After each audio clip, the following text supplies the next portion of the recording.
A bordo, la vida era un cruel recordatorio de su insignificancia. Los marineros, brutos curtidos por el sol y la sal, la observaban con una mezcla de curiosidad, desdén y, en algunos, una malsana intención.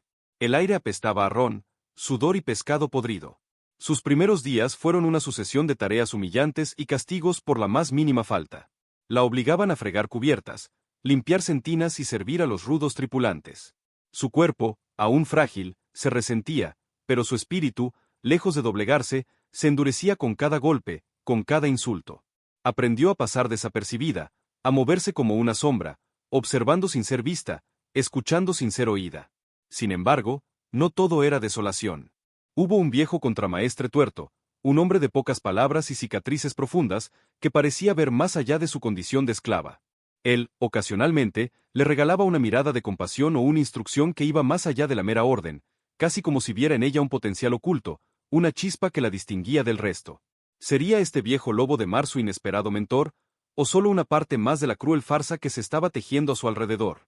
Lo que sí era innegable era que el mar, a pesar de su inmensidad y su aparente indiferencia, le estaba enseñando lecciones que nunca hubiera aprendido en tierra. Cada ola, cada tormenta, cada ataque pirata que presenciaba desde las sombras, la pulía, la afilaba. Y era en esos momentos de caos y peligro, cuando la vida de todos pendía de un hilo, que una idea audaz, casi impensable, empezaba a germinar en la mente de la joven esclava, una idea que cambiaría el destino de todos a bordo y la ascendería de las profundidades del abismo a la cima del poder. ¿Se imaginan ser vendidos? ¿Como una posesión, como un objeto sin voluntad, sin alma?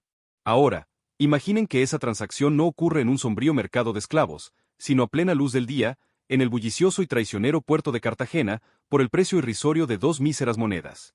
Hoy, desenterraremos del velo de la historia la asombrosa e inquebrantable odisea de una joven que, arrojada a ese abismo de desesperación, no solo sobrevivió, sino que reescribió su propio destino y el de todo un navío pirata, transformándose de víctima en la dueña absoluta de los mares. Prepárense, porque lo que están a punto de escuchar no es un cuento de hadas, sino la cruda y fascinante verdad sobre cómo una injusticia inicial se convirtió en el catalizador de una de las metamorfosis más extraordinarias de la era de la piratería. Estamos aquí para desvelar la historia de una mujer que, contra viento y marea, contra todo pronóstico, se erigió como la fuerza dominante en un mundo dominado por hombres, espadas y ambición. El trayecto hasta el barco fue una tortura. Arrastrada por los muelles, entre bultos de mercancías y gritos de marineros de dudosa reputación, sentía las miradas clavarse en su espalda como dagas. El olor a pescado, salitre y miseria se adhería a su piel, y el sonido de las gaviotas, que en otro contexto habrían sido un canto de libertad, ahora le parecían graznidos de burla. Cuando la izaron por la borda del galeón, el estruendo de la madera y el vaivén del barco la marearon. Era el Mours Trois, un nombre que le heló la sangre, su nuevo hogar y prisión. Allí, en la cubierta, con los ojos llenos de lágrimas contenidas y el cuerpo tembloroso, se encontró rodeada por una turba de hombres rudos, de rostros marcados por el sol y la violencia. Las risas, los silbidos y los comentarios soeces la envolvieron, haciéndola sentir más pequeña y vulnerable de lo que jamás había imaginado. Su primer contacto con la tripulación fue un baño de realidad helado. Para ellos, era simplemente la mercancía, una boca más que alimentar, un cuerpo más que explotar. El capitán, un gigante barbudo con ojos de hielo y una cicatriz que le cruzaba el rostro, ni siquiera se dignó a mirarla. Su orden fue clara y brutal: que la pongan a trabajar. Desde ese instante, la vida en el barco se convirtió en una lucha diaria por la supervivencia. Las tareas eran interminables, los maltratos, constantes. Aprendió a dormir con un oído atento, a comer rápido la escasa ración que le daban y a esquivar los golpes y las manos indeseadas. El miedo era su compañero constante, pero también un maestro cruel que la obligaba a afinar sus sentidos, a volverse astuta.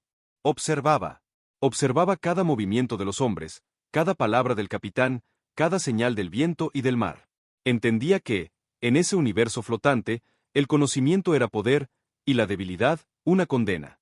Lo que nadie podía imaginar, ni siquiera su brutal captor, era que debajo de esa apariencia frágil se gestaba una voluntad de hierro, una mente brillante que, lejos de romperse, estaba trazando en secreto un mapa, no de tesoros escondidos, sino de venganza y ascenso, un plan que arrancaría el timón de ese navío de las manos de sus verdugos y lo pondría en las suyas.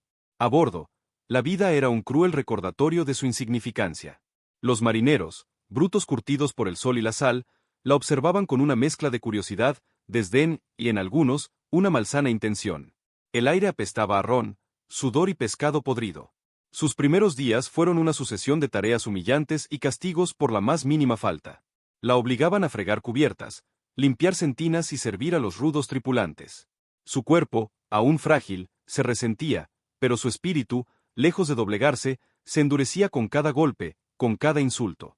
Aprendió a pasar desapercibida, a moverse como una sombra, observando sin ser vista, escuchando sin ser oída. La brutalidad no era algo externo, se infiltraba en cada rincón del barco, desde la podredumbre de las cubiertas hasta las miradas lascivas que la seguían. Sin embargo, no era una simple víctima. Pronto, su mente aguzada por la necesidad, comenzó a desentrañar los intrincados mecanismos de la vida a bordo. Entendió la jerarquía no escrita entre los marineros, los pequeños favores que podían ser comprados con silencio o una mirada elocuente.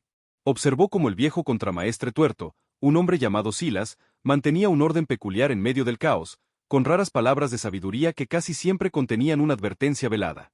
Silas, con su ojo bueno clavado en el horizonte y el otro oculto tras un parche, se convirtió en una figura ambivalente para ella. A veces, la trataba con una aspereza que rayaba en la crueldad para forjarla, para que aprendiera rápido. Otras, le lanzaba un trozo de pan extra o le indicaba cómo atar un nudo con una eficiencia que le valdría no un agradecimiento, sino un instante de no ser notada. Era su maestro involuntario. Él le enseñó, sin una lección formal, la resiliencia del roble marino, la astucia de un pez en cardumen. No faltaban los que le deseaban mal, como el carnicero Gruñón, un gigantón de manos enormes y temperamento volcánico, que la acosaba con un sadismo particular, un tormento constante que la obligaba a afinar sus reflejos y su ingenio para esquivar su ira. Una tarde, una tormenta se desató con furia, partiendo un mástil principal. En medio del pandemonio, mientras los hombres luchaban contra el viento y las olas, ella, movida por un instinto inusual, notó un cabo suelto que habría provocado un desastre mayor. Sin pensarlo, con una rapidez asombrosa, lo aseguró a un volardo antes de que alguien más se diera cuenta. Fue un acto imperceptible para la mayoría, pero Silas lo vio. Por un efímero momento, sus ojos se cruzaron, y ella percibió no piedad, sino un atisbo de respeto. Era una pequeña victoria, un grano de arena en la inmensidad, pero bastó para encender una llama en su interior, la confirmación de que su supervivencia no sería fortuita, sino el resultado de su propia capacidad. El mar, con su inmensidad y su aparente indiferencia, le estaba enseñando lecciones que nunca hubiera aprendido en tierra. Cada ola, cada tormenta, cada ataque pirata que presenciaba desde las sombras, la pulía, la afilaba. Y era en esos momentos de caos y peligro, cuando la vida de todos pendía de un hilo, que una idea audaz, casi impensable, empezaba a germinar en la mente de la joven esclava, una idea que cambiaría el destino de todos a bordo y la ascendería de las profundidades del abismo a la cima del poder. Esa llama, encendida por el reconocimiento silencioso de Silas, pronto encontraría el combustible para arder con fuerza.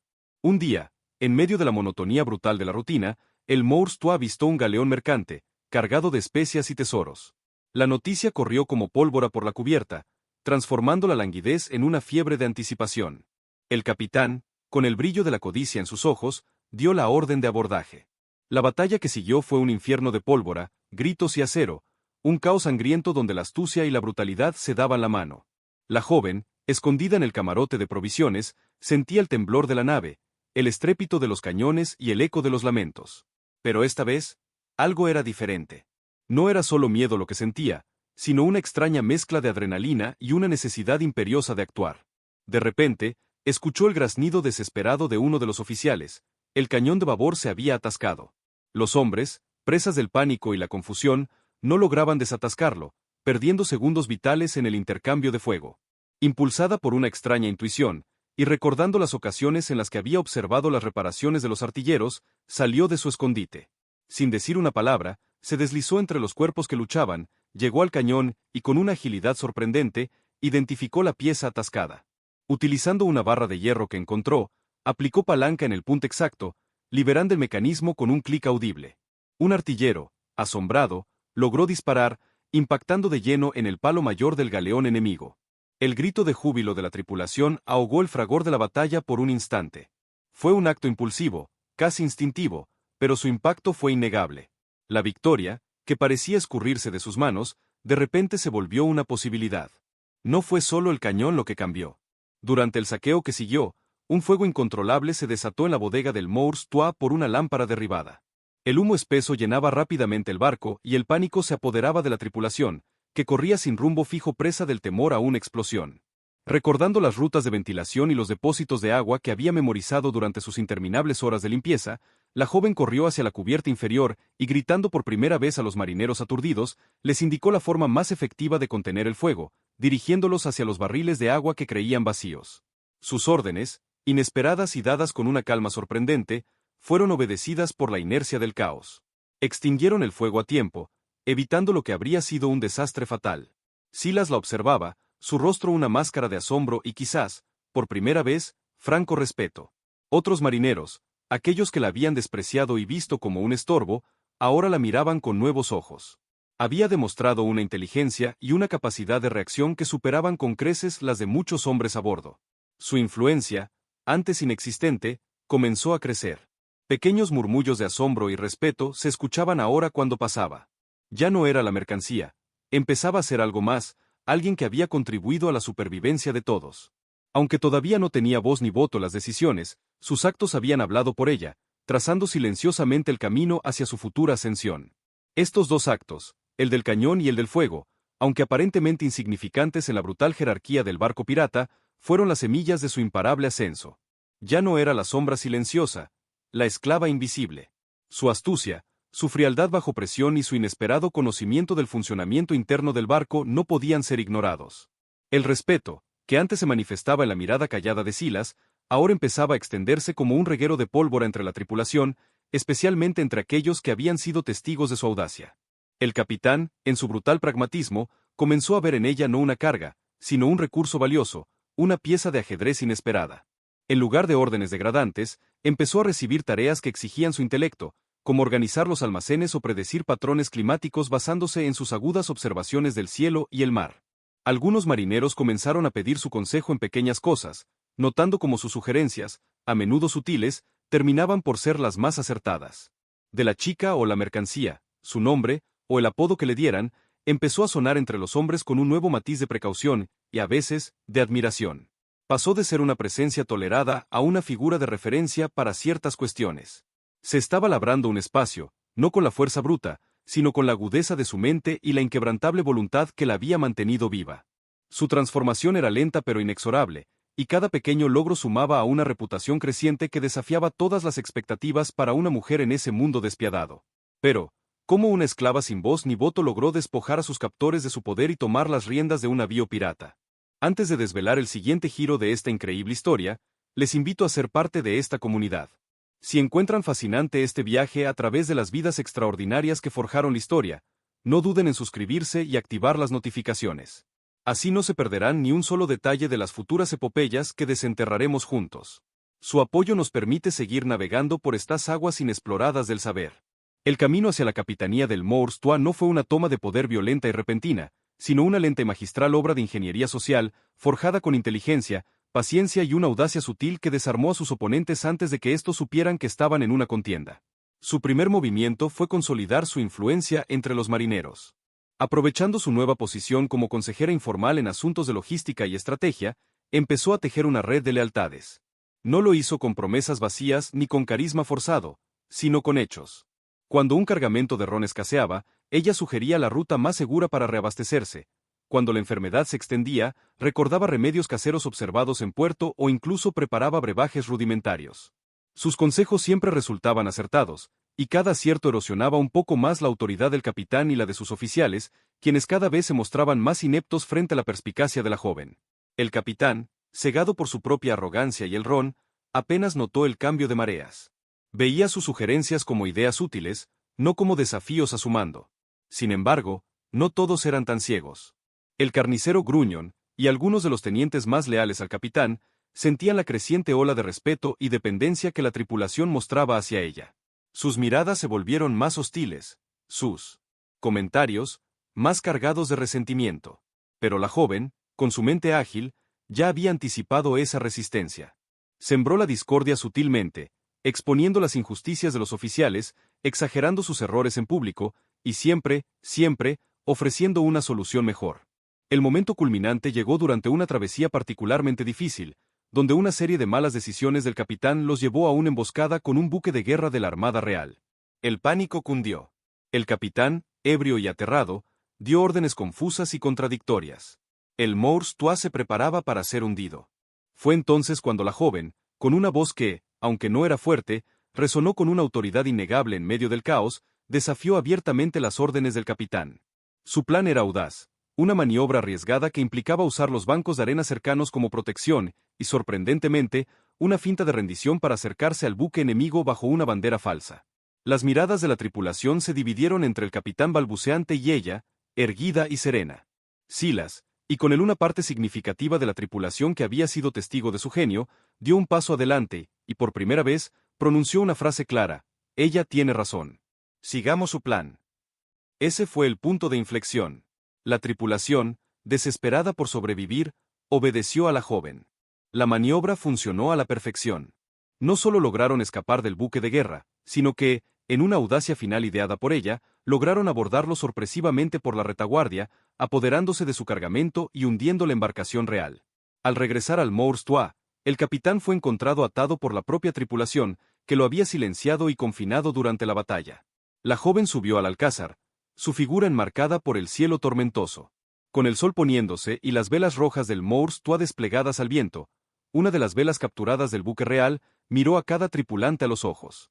Este barco, proclamó, con una voz que, aunque no era un grito, llevaba el peso del mar, es ahora mi hogar. Y si tienen la inteligencia para ver lo que acaban de presenciar, será también vuestro hogar, un hogar donde la astucia y el valor son nuestra ley, no el alcohol ni la tiranía. En ese instante, con el viejo contramaestre Silas alzando su sombrero en señal de respeto, el Mours Trois dejó de ser el antro de un tirano para convertirse en el navío de una leyenda, la Capitana. La ascensión no fue el final de la batalla, sino el inicio de una nueva y más compleja guerra, la de mantener el poder en un mundo de lobos marinos. La Capitana, como ahora la llamaban, entendía que su autoridad no se basaría en la fuerza bruta, sino en una combinación de astucia, justicia y una visión que superaba con creces la de sus predecesores. Su primera decisión fue purgar la tripulación de los elementos más violentos e ineptos, no con ejecuciones sumarias, sino con la promesa de desembarco en puertos seguros con una parte justa del botín. Sorprendentemente, esto fue recibido con alivio por la mayoría, cansada de la tiranía del antiguo capitán. Instituyó un código que, si bien no era benevolente, era predecible. El botín se repartiría de forma equitativa, las violaciones al código serían castigadas con firmeza pero sin sadismo, y la meritocracia sería la nueva ley del mar. Silas, ahora su leal primer oficial, fue su mano derecha, su voz entre la tripulación, solidificando su legitimidad. Ser una mujer capitana en esa era un desafío constante. No faltaban los navíos que, al ver las velas rojas del Mours Trois y la silueta femenina al timón, se negaban a creerlo, desafiándola. Pero cada desafío se convertía en una oportunidad para demostrar su genio. En una ocasión, un galeón de la Marina Española, al mando de un altivo comodoro convencido de su superioridad, intentó abordarlas. La capitana, en lugar de enfrentarse directamente, ideó una táctica de distracción audaz. Ordenó que se incendiaran barriles de alquitrán en la proa, creando una densa cortina de humo que cegó al enemigo. Mientras el humo se disipaba, el Mours Trois había desaparecido, solo para reaparecer por la popa del galeón, sorprendiendo a la tripulación con una andanada devastadora. No le interesaba el combate por el combate, sino la victoria con el menor coste posible. Su reputación como estratega creció exponencialmente. Se decía que tenía ojos en la nuca y el viento en la palma de la mano. No solo de batallas vivía el Mours Trois. La capitana demostró ser una administradora tan formidable como una guerrera. Estableció rutas comerciales secretas, negociando con mercaderes y caciques locales, a menudo bajo la cubierta de la noche, para vender el botín y reaprovisionar el barco sin despertar sospechas de las autoridades. Su red de informantes se extendía por los puertos más concurridos, dándole una ventaja invaluable sobre futuros objetivos o peligros. Una vez, en las costas de las Indias Orientales, interceptó un convoy holandés que, aunque bien armado, navegaba en formación predecible. La capitana, conociendo las corrientes y los bancos de arena ocultos, usó el terreno a su favor, aislando y desmantelando los barcos uno por uno con una precisión militar que dejó asombrado incluso a Silas. Su liderazgo no solo transformó el Mours Trois en una máquina de guerra eficiente, sino también en un lucrativo negocio pirata, donde el miedo se mezclaba ahora con un respeto forjado en la inteligencia y la capacidad de supervivencia que ella encarnaba. La fama de la capitana voló por los vientos alados como la espuma de las olas, rebasando las fronteras de los mares conocidos. En cada puerto, en cada taberna de mala muerte, su nombre se murmuraba con reverencia y temor. Dejar de ser una esclava para convertirse en la soberana de un navío pirata no era solo una historia, era una leyenda en construcción, forjada con cada abordaje exitoso, cada estrategia brillante, cada escape imposible. Se contaban hazañas fantásticas, que podía predecir tormentas con solo sentir el regusto del aire, que su mirada helaba la sangre de los hombres más valientes, que sus barcos mercantes preferían arrojarse a los arrecifes antes que cruzar su sombra. No era solo una pirata, era una fuerza de la naturaleza, un misterio envuelto en pólvora y seda. Los almirantes de las armadas europeas, que antes la desdeñaban, ahora la estudiaban, intentando descifrar su lógica implacable. Su bandera escarlata se convirtió en un presagio tanto de muerte para sus enemigos como de esperanza para aquellos que vivían bajo la opresión, pues se rumoreaba que, a diferencia de otros bucaneros, la capitana poseía un código, una moralidad retorcida pero existente. Un día, mientras rapiñaban un pequeño pueblo costero, encontraron a un anciano que, contra toda lógica, se negaba a abandonar su humilde casa. La tripulación, impaciente y acostumbrada a la brutalidad, se disponía a obligarlo por la fuerza o a prender fuego a la morada.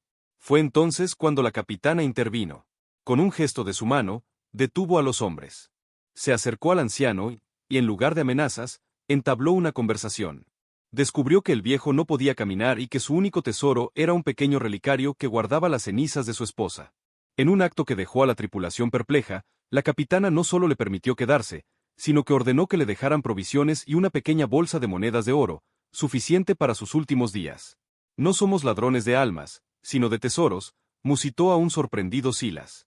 No era un acto de bondad, en el sentido convencional. Era una demostración de poder, una forma de sembrar respeto, e incluso miedo, de una manera más profunda que la mera violencia. Demostraba que el Moors Tua era diferente, que su capitana operaba bajo sus propias reglas, una intriga que la hacía aún más temible y fascinante. Para ella, el control venía de la mente, no solo del brazo, y sabía que la leyenda se construía tanto con la espada como con el inesperado gesto. Desde las oscuras entrañas de un puerto corrupto, vendida por 2 monedas, hasta culminar en la imponente figura de la capitana del Moors Tua, su historia es un faro de audacia en un mar de brutalidad. Esta mujer, cuyo nombre real se perdió en las brumas del tiempo, no solo desafió las cadenas de la esclavitud, sino que las pulverizó, forjando un imperio personal en un mundo dominado por la espada y el yugo masculino. Ella personificó la resiliencia inquebrantable, la inteligencia como arma más poderosa, y la capacidad del espíritu humano para reescribir su propio destino, incluso cuando todo parecía perdido. Su leyenda no habla solo de tesoros y batallas, sino de la más valiosa de las conquistas, la libertad y el poder sobre sí misma. La capitana no fue una anomalía, fue la prueba viviente de que la astucia y la determinación podían abrirse paso a través de la inercia de cualquier adversidad, dejando un legado que resonaría por la eternidad en las olas. Si esta increíble travesía ha encendido su curiosidad y su espíritu aventurero, no permitan que la marea los arrastre lejos. Suscríbanse a nuestro canal para seguir descubriendo los secretos y las leyendas más asombrosas que el tiempo ha intentado ocultar. Active la campana y acompáñenos en futuras expediciones.